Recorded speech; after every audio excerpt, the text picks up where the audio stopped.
আসসালামু আলাইকুম। শুভ সকাল। সকালটা শুরু হয় আমার একটু কাজের মধ্যে দিয়ে, যেহেতু আমার হাজব্যান্ড অফিসে যায়। আজকে এমনিতে অনেক দেরি হয়ে গেছে, তো যার জন্য আজকে আমি তার জন্য কোনো নাস্তা তৈরি করতে পারিনি। আমি সরাসরি ঘুম থেকে উঠে আজকে ভাতটাই চড়িয়ে দিলাম। তো আজকে সে অফিসে ভাত নিয়ে যাবে আর খেয়েও যাবে। তো এখানে আমি ভাত বসিয়ে দিয়ে একটু বারান্দায় গেলাম। বারান্দায় আজকে যেহেতু আবহাওয়াটা একটু সুন্দর ছিল, আমি এসে দেখলাম যে আমার যেগুলো ধুয়ে দিয়েছিলাম সেগুলো শুকিয়ে গেছে। আসলে আবহাওয়া এতটাই খারাপ ছিল কিছুদিন ধরে, মানে বৃষ্টি, ঝড় বৃষ্টি সবই তো ছিল, যার কারণে এগুলো 3-4 দিন পর এগুলো শুকানো হয়েছে।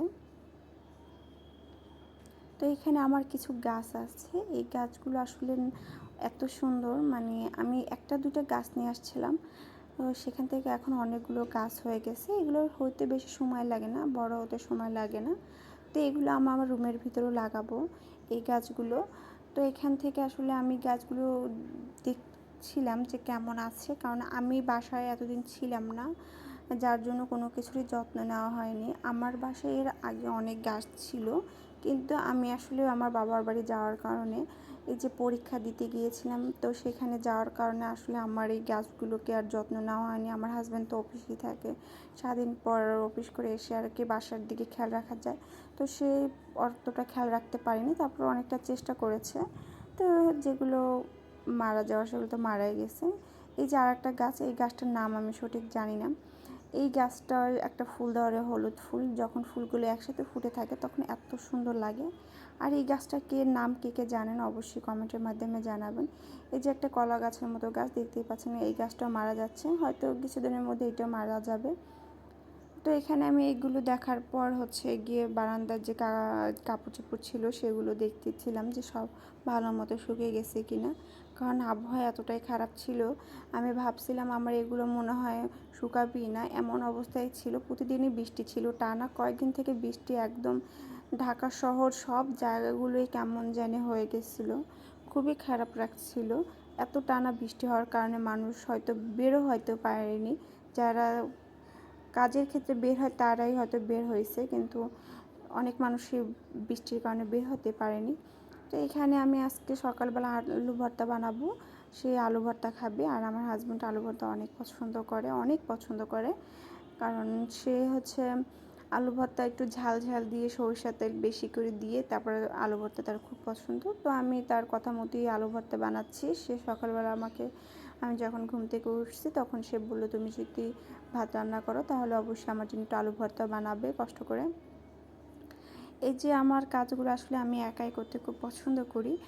নিজের সংসার বলে কথা না, এখন অনেক কিছু নিজেকে দায়িত্বের সাথে করতে হয়, এখন করার চেষ্টা করি, যেহেতু আসলে আমি এত কাজে সুন্দর মতো করা বা করতে হবে এরকম কোনো বাধ্যতামূলক ছিল না। তো এখানে আমার ভাত রান্না করা শেষ, আর আলু সিদ্ধ করতে দিলাম।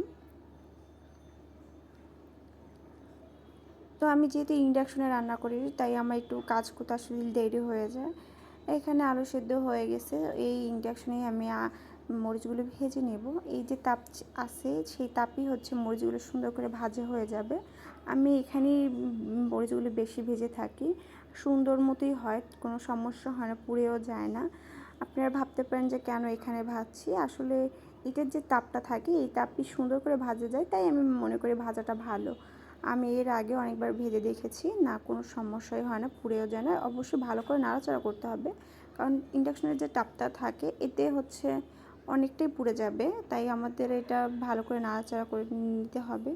তো এখানে আমার মরিচগুলো সুন্দর মতো ভাজা হয়ে গেছে, এখন আমি সবগুলো উঠিয়ে নেব। আর এই মরিচগুলো এত ঝাল ছিল, তারপরে আমার হাজব্যান্ড খুব মজা করে খেয়েছে, কারণ আমার হাজব্যান্ড এখন খুব ঝাল খেতে পছন্দ করে, একটা সময় সে এতটা ঝাল খেতে পারতো না। আমার মনে হয় সব পুরুষরা এত ঝাল খেতে পছন্দ করে না, কারণ আমার দেখা মতো আমার বাবা, সেও এত ঝাল খেতে পছন্দ করে না, কিন্তু আমার হাজব্যান্ড আমার খাবার খেয়ে এখন সে ঝাল খেতে খুব পছন্দ করে, কারণ আমি যাই রান্না করি না কেন একটু ঝাল বেশি দিই। তো তার খেতে খেতে এখন হয়তো তার ভালো লাগছে, তাই এখন সে নিজ থেকেই বলে একটু ঝালটা বেশি দেওয়ার কথা। তো এখানে আমি এখন সব কিছু মেখে নিচ্ছি, আর সেও ঘুম থেকে উঠে গেছে, তো আমাকে এখানে সব কিছু একটু সাহায্য করছে কিছু কিছু কাজে। তো এখানে আমি মরিচগুলো ভালো করে মেখে নেব, আর সরষের তেলও দিয়ে দেব।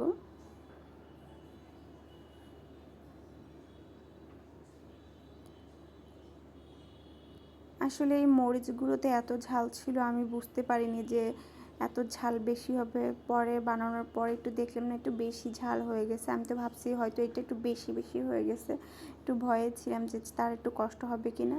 কিন্তু না, সে খেয়ে খুব মজা পেয়েছে, কারণ তার কাছে এখন ঝালটা নাকি অনেক মজার জিনিস মনে হয়। মনে করে যে ঝাল ছাড়া কোনো কিছু মজা হয় না। তো এখানে আমার আলু ভর্তাটা বানানো শেষ। আমি এখন তার জন্য খাবার তো রেডি করব। সে যেহেতু অফিসে খেয়ে যাবে, আজকে নাস্তা তৈরি হয়নি, তো আজকে তাকে আমি ভাতই দিলাম, গরম গরম ভাতের সাথে আলু ভর্তা। খাবারটা কিন্তু ভালোই ছিল। এই যে এখানে আমি গরম ভাত দিয়ে দিচ্ছি, আর তার এগুলো দেওয়ার পর আমি যে বাকি কাজগুলো সেগুলো সেরে ফেলবো।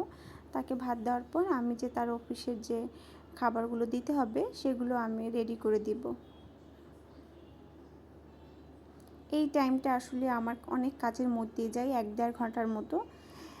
আমার এগুলো আসলে প্রতিদিনেরই কাজ, আর এগুলো করতেই হবে যেহেতু সে দুপুরে বাইরে খায় না, বাসা থেকে নিয়ে যায় খাবার। তাই আমাকে একটু তাড়াতাড়ি কষ্ট করে উঠে তারপর তার জন্য আমার রান্না করতেই হয়, অবশ্যই করতে হবে। তো এখানে আমি সেই বক্সে খাবারগুলো দিয়ে দিচ্ছি। আলু ভর্তা অফিসে নিয়ে যাবে। আলু ভর্তা বেশি করে বানানো হয়েছে, কারণ সে আলু ভর্তা একটু বেশি পছন্দ করে। তো এক বাটিতে আমি আলু ভর্তা দিয়ে দিব, আর এক বাটিতে আমি মাছের তরকারি দিয়ে দিব। এই যে এখানে মাছ আছে, পাঙ্গাস মাছ, তো এই মাছটা আমি দিয়ে দিচ্ছি। তো আমি তাকে খাবারটা খেতে দিলাম, আর এর ভিতরে আমি বাকি কাজগুলোও সেরে ফেলছি। তাকে একটু মজা করে ভিডিও করছিলাম, সে তো হাসতেছিল আর বলতেছে আমাকে কেন ভিডিও করতেছ। এই যে সে এখন খাবার খাচ্ছে, আমি তার বক্সের খাবারগুলো প্যাকিং করছি।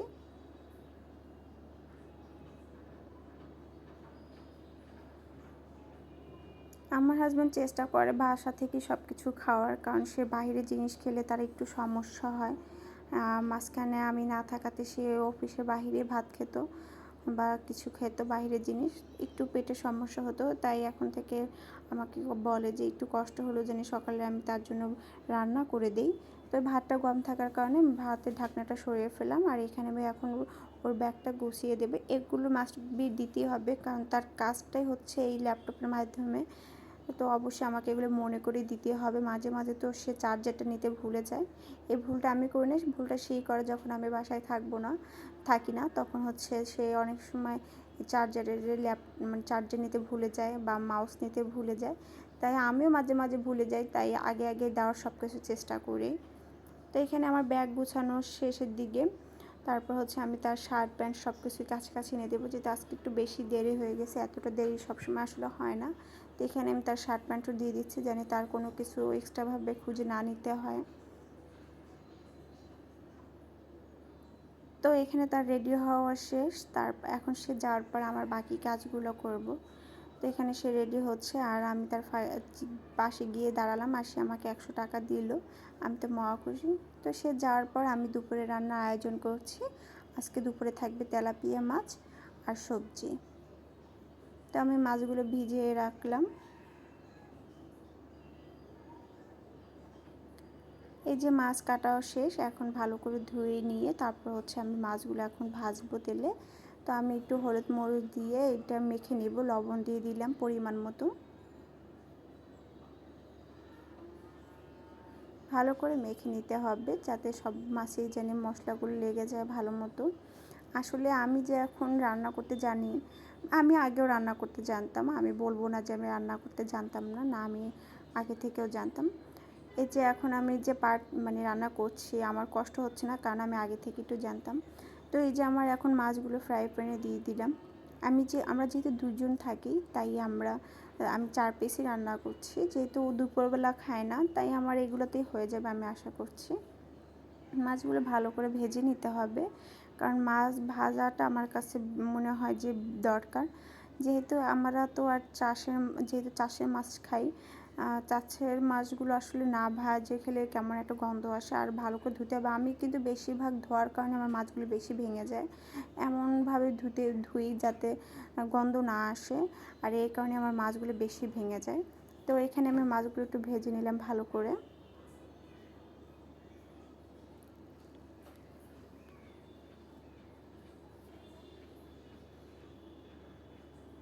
তো এখানে আমার মাছ ভাজা শেষ, আমি সব কিছু উঠিয়ে নেব এখন।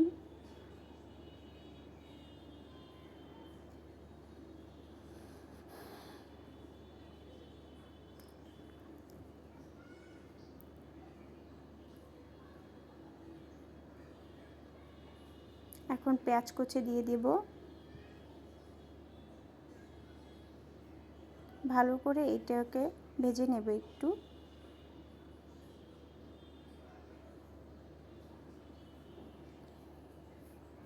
তারপরে একে একে সব মশলাগুলো দিয়ে দিব।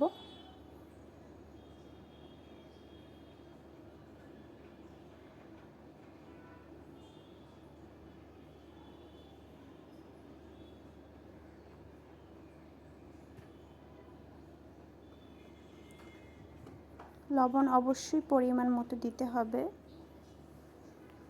লবণই হচ্ছে যে একটা তরকারির মেইন স্বাদের কারণ। তরকারিতে লবণ কম হলে আমার মনে হয় না সেই তরকারি বেশি একটা স্বাদ হবে। লবণের কারণে হচ্ছে আমার তরকারি বেশি মজা হয় আমি মনে করি। তো ভালো করে আমি কষিয়ে নিচ্ছি।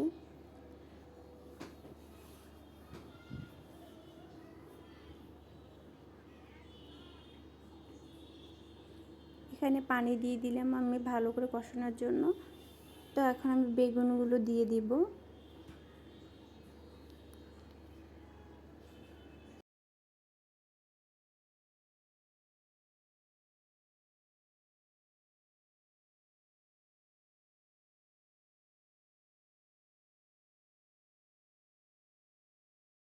বেগুনও কষানো শেষ, আমি এখন মাছগুলো একটা একটা করে দিয়ে দিচ্ছি। মাছগুলো একটু ভেঙে যাওয়ার কারণে আমি মাছগুলো একটু সাবধানে দিচ্ছি যাতে ভেঙে যেন আর না যায়। তো এখানে আমি মাছগুলো দেওয়ার পর একটু নাড়াচাড়া করে দিলাম যাতে মাছগুলোর সাথে একটু মশলাগুলো মিশে যায়। তারপরে আমি পানি দিয়ে দিব।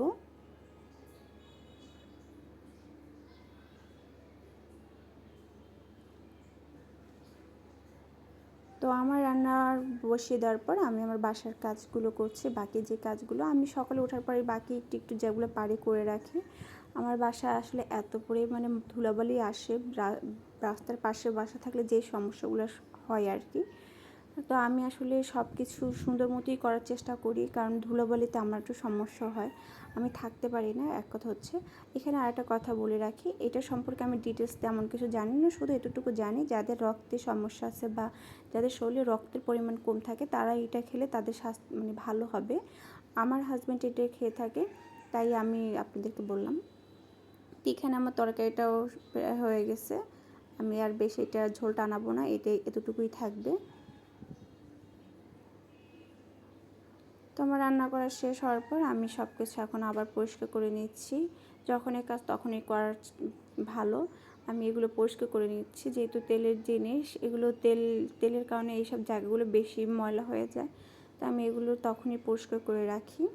আর এখানে আমি বাকি জিনিসগুলো পরিষ্কার করে নেব, টেবিলগুলো ভালো করে পরিষ্কার করে নিচ্ছি। আমি কিন্তু সকালবেলা একবার পরিষ্কার করেছিলাম, তারপরও এখন আবার পরিষ্কার করছি, কারণ এর মধ্যেই অনেক ধুলাবালি এগুলোর মধ্যে আসলো।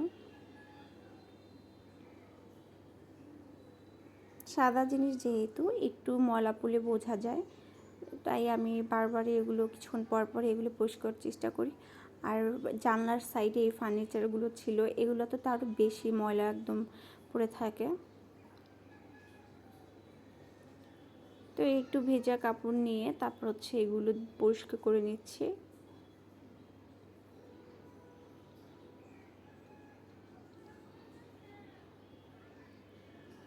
আর আমার এই বইগুলো একদম অসহায়ের মতো এখানে কয়েকদিন থেকে ছিল। আমি বললাম শুরুতেই যে আমি এতদিন আমার বাবা বাড়ি ছিলাম, যার কারণে আমি তো গিয়েছিলাম পরীক্ষা দেওয়ার কারণে, কিন্তু এই যে ঝামেলা হওয়ার কারণে, আন্দোলন হওয়ার কারণে আমার পরীক্ষাটা দেওয়া হয়নি।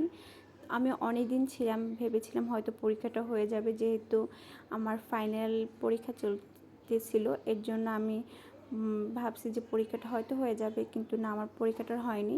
অনেক দিন ছিলাম, প্রায় দেড় মাসের মতো ছিলাম বাবা বাড়ি। এখন দেখছি যে না, কোনো কিছুর কোনো খবর নেই, আর আমার ভালো লাগছিল না, তারপরে আমি চলে আসছি। তো এই যে এখানে আমি বইগুলো গুছিয়ে রাখলাম, এর আগেও এখানে আমার বইগুলো রাখা ছিল, তারপর আসার পর আমি ওই সোফার উপরে রেখে দিয়েছিলাম। তো আমার এখানে কুশনের কাভারগুলো ধোয়ার কারণে আমি এগুলো এখানে এরকমই রেখে দিয়েছি। তো সব কিছু এখন ঝাড়পোছ করে তারপর হচ্ছে আমি গোসল করব। তো তার আগে আমি এগুলো সব পরিষ্কার করে নিচ্ছি। তো আসলে সংসারে কাজ করতে করতে যে কখন সময় শেষ হয়ে যায় এখন আর আসলে টের পাই না। আর বাসায় দুজন মানুষ, তাতেই এরকম সময় এখন আর কোথা থেকে যায় বোঝাই যাচ্ছে না। যখন পরিবারে আবার নতুন নতুন মানুষ আসবে তখন তো হয়তো সময়ের সাথে সাথে আমি আর কিছুই করতে পারবো না। তাই চেষ্টা করি সব কিছু অল্প সময়ের মধ্যে করতে। তো আজকেই ছিল আমার এই অবধি ভিডিও। কেমন লেগেছে অবশ্যই কমেন্টের মাধ্যমে জানাবেন। আর আমার জন্য দোয়া করবেন, যেহেতু আমি নতুন চ্যানেল।